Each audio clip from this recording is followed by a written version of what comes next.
રાજ ડામોર આપ સૌનું સ્વાગત કરું છું મારી યુટ્યુબ ચેનલ ડિજિટલ ફાર્મરમાં. ખેડૂત મિત્રો, આજે આપણે વાત કરવાની છે પીએમ કિસાન યોજનાનું KYC પ્રોસેસ વિશે. તેની પહેલાં વાત કરીએ તો તમને ખ્યાલ છે કે અત્યાર સુધીમાં 15 હપ્તા આવી ગયા છે. હવે જે 2024 છે એ ફેબ્રુઆરીના અંતમાં 16મો હપ્તો આવવાનો છે, બરાબર. હવે 16મો હપ્તો આવે તે પહેલાં ખેડૂત મિત્રો આપ સૌ માટે એક ફરજિયાત KYC પ્રોસેસ કરાવવી જરૂરી છે. જો તમે KYC પ્રોસેસ ના કરાવી હોય તો ફરજિયાત KYC પ્રોસેસ કરાવી દેજો, કારણ કે KYC પ્રોસેસ તમારું પીએમ કિસાન યોજનાનું ફોર્મમાં થયેલી હશે તો જ તમારા ખાતામાં 2000 રૂપિયા જમા થશે, બરાબર. તો KYC પ્રોસેસ પહેલાં વાત કરીએ તો તેની પહેલાં તમારે અગત્યનું શું કામ કરવું જરૂરી છે. જો તમારો મોબાઈલ નંબર આધાર કાર્ડ સાથે લિંક ના થયો હોય તો તેની પહેલાં તમારે આધાર કાર્ડ અપડેટ કરાવવાનું રહેશે. અને આધાર કાર્ડ અપડેટ કરવા માટે તમારે નજીકના આધાર સેન્ટરમાં જઈને આધાર કાર્ડ અપડેટ કરાવવાનું રહેશે. ત્યાં તમે તમારો મોબાઈલ નંબર લિંક કરાવી શકો છો. જો તમારો મોબાઈલ લિંક થઈ જશે તો પછી તેના પછી જે KYC પ્રોસેસ આવે છે એકદમ સરળતાથી થઈ જશે. તો તમે KYC પ્રોસેસ તમે કેવી રીતે કરાવી શકો?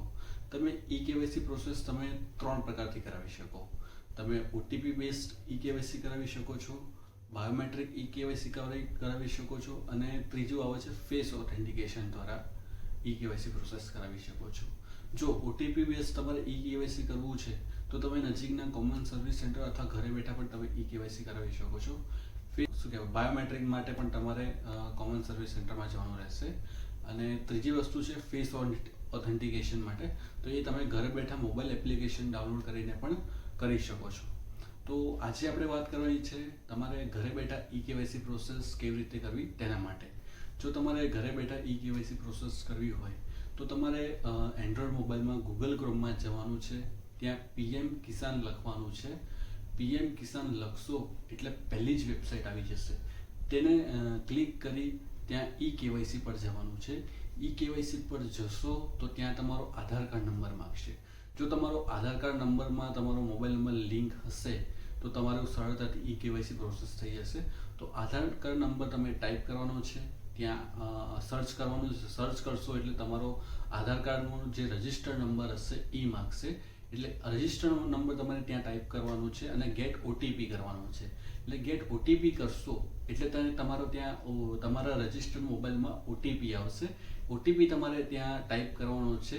OTP ટાઈપ કરશો એટલે તમારે આગળ પ્રોસીડ કરવાનું છે. તમે પ્રોસીડ કરશો એટલે તમારું KYC ડન થઈ ગયું છે એવો ઉપર સાઈડ મેસેજ આવશે. જો સક્સેસફુલ થઈ ગયું છે તો તમારું KYC પ્રોસેસ 100% થઈ ગયું છે. અને જો આટલી મેથડથી તમે ઘરે બેઠા KYC પ્રોસેસ કરાવી શકશો. અને બીજું જે KYC પ્રોસેસ કરવામાં જો તકલીફ થતી હોય, બરોબર, તો તમારા વિસ્તારના તમારા ગ્રામ સેવક છે ત્યાં જઈને કરાવી શકો છો. પછી તમે નજીકના કોમન સર્વિસ સેન્ટરમાં જઈને પણ તમે KYC પ્રોસેસ કરાવી શકો છો, બરાબર. તો ખેડૂત મિત્રો, આ હતી KYC પ્રોસેસ વિશે માહિતી. જો તમને બધા ખેડૂતોને આ વિડીયોને જરૂરથી શેર કરજો, બરાબર છે. અને જો તમે મારી ચેનલ પર નવા છો તો સબસ્ક્રાઈબ જરૂરથી કરજો. ધન્યવાદ. જય જવાન, જય કિસાન.